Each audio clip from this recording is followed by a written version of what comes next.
Как вы думаете, можно ли в России обойтись без взяток? Сейчас нет.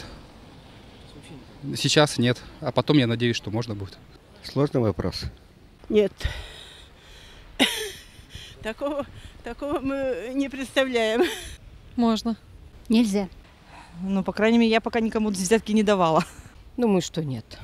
Я думаю, можно, если человек сам не хочет давать-то. А у вас были какие-то такие ситуации? Нет. Мы не даем и не берем. От порядочности зависит. Вы знаете, я не умею их давать, поэтому я ничего вам сказать не могу.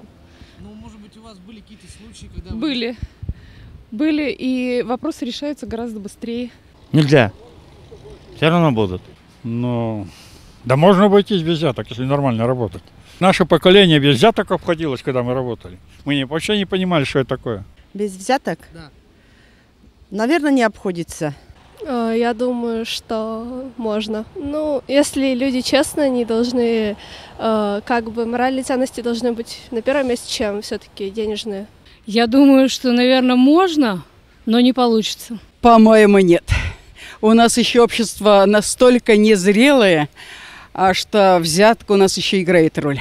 Одна везде, всюду одна коррупция, так что без взяток тут не обойтись. Проблематично. Затрудняюсь ответить. Конечно, можно.